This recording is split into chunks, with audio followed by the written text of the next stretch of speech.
શું જીગર, આ વાત સાચી છે? મિત્રો, શું આપણે ક્યારે વિચાર્યું છે કે એક નાનકડી વાત આપણા ઘરનું બજેટ હલાવી શકાય છે?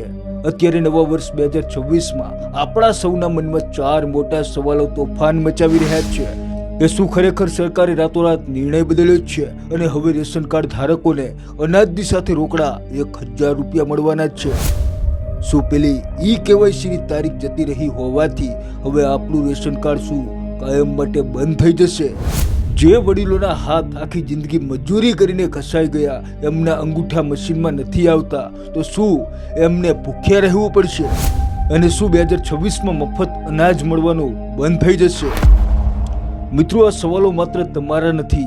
આજે સવારે ગામના ચોરે બેઠેલા આખા ડાયરાના હતા. આજે આપણે આ ગૂંચવાડાને ઉકેલવાનો છે અને સત્ય સુધી પહોંચવાનું છે. તો ચાલો આપણે સાથે મળીને આ સફર શરૂ કરીએ. નમસ્કાર દર્શક મિત્રો, હું છું જીગર અને આપ જોઈ રહ્યા છો ગુજરાતી મસ્તી ડિજિટલ. આજે સવારે જ્યારે આપણે ગામના ચોરે જઈએ બેસીએ તો સામાન્ય રીતે ત્યાં શું વાતો થતી હોય? ખેતીની, વરસાદની કે માવઠાની. પણ મિત્રો, આજે ત્યાંનો માહોલ કંઈક અલગ જ હતો. લોકોના ચહેરા પર એક આશા હતી અને સાથે એક મોટો ડર પણ હતો. એક કાકા મોબાઈલમાં આવેલો મેસેજ બતાવીને ખુશ થતા હતા કે જુઓ, હવે સરકાર 1000 રૂપિયા આપશે.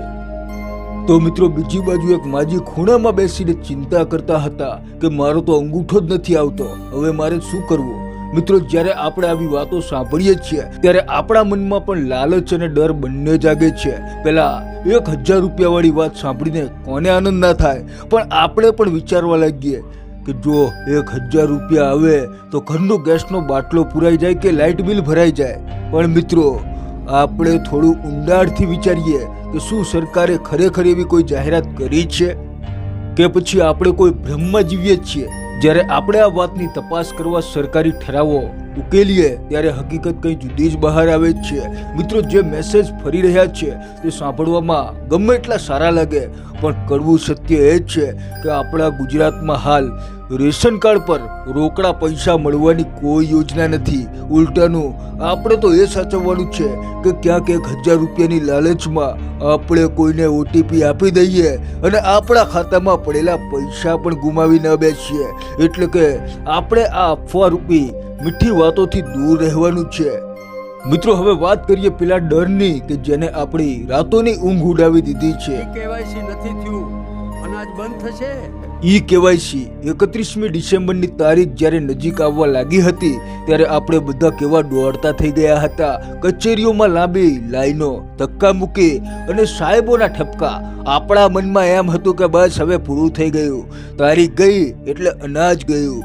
આપણે મિત્રો ડરી ગયા હતા, હવે શું થશે? પણ મિત્રો, કહેવત છે કે ધીરજના ફળ મીઠા હોય. આપણે જે ચિંતા કરતા હતા એ વ્યાજબી હતી, પણ સરકારે આપણી મુસીબત જોઈને આખી સ્ટોરીમાં એક નવો વળાંક લાવી દીધો છે. આપણે જે દરવાજા બંધ સમજી લીધા હતા તે હજુ પણ ખુલ્લા છે.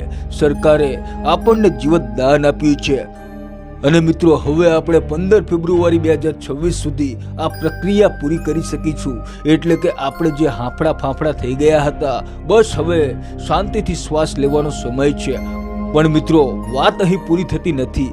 આપણે એ વડીલોનું શું કરીશું? તમે જોયું હશે કે દુકાન પર જ્યારે કોઈ વૃદ્ધ માજી કે દાદા જાય, મશીન પર ધ્રુજતા હાથે અંગૂઠો મૂકે અને મશીન બીપ દઈને ના પાડી દે, ત્યારે એ વડીલની આંખમાં જે લાચારી હોય છે, જે દુઃખ હોય છે, એ આપણથી જોઈ નથી શકાતું. એમને એમ થાય છે કે શું મહેનત કરવી એ ગુનો છે? શું હવે અનાજ નહીં મળે? તો આપણે વડીલોને મિત્રો હિંમત આપવાની છે. આપણે એમને કહેવાનું છે, દાદા ચિંતા ના કરો, હવે સિસ્ટમ બદલાઈ ગઈ છે. જો તમારા હાથના અંગૂઠા અને રેખાઓ ઘસાઈ ગઈ છે તો શું થયું? તમારી આંખો તો તેજ છે ને? હવે સરકાર મશીનમાં એક નવી સુવિધા લાવી છે, આઈ સ્કેન. એટલે કે હવે આપણે દુકાનદારને હકથી કહી શકીશું કે ભાઈ તું અંગૂઠો રહેવા દે, મારી આંખને સ્કેન કર, પણ મને મારું અનાજ આપ. આ આપણો અધિકાર છે. અને મિત્રો, આપણે મેળવીને જ જંપીશું. અને છેલ્લે આપણે ભવિષ્યની પણ થોડી ચિંતા કરી લઈએ. 2026 તો આવી ગયું, પણ શું આગળ આપણને આ સરકાર સાથ આપશે? મિત્રો, ઘણી વાતો ઉડી હતી કે યોજના બંધ થઈ જશે, પણ આપણે એ જાણીને ખુશ થવું જોઈએ કે કેન્દ્ર સરકારે આપણો હાથ 2028 સુધી પકડીને રાખ્યો છે. ત્યાં સુધી આપણે અનાજની ચિંતા કરવાની જરૂર નથી. તો મિત્રો આજના આ વિડીયોનો સાર એ જ છે કે ગામના ચોરે થતી બધી જ વાતો મિત્રો સાચી હોતી નથી. આપણે ગભરાયા વગર અફવાઓથી દૂર રહીને જાગૃત બનીને આપણા હકનું અનાજ મેળવવાનું જ છે. મિત્રો આશા છે કે આ વાત તમારા ગળે ઉતરી હશે અને તમારા મનનો ભાર હળવો થયો હશે.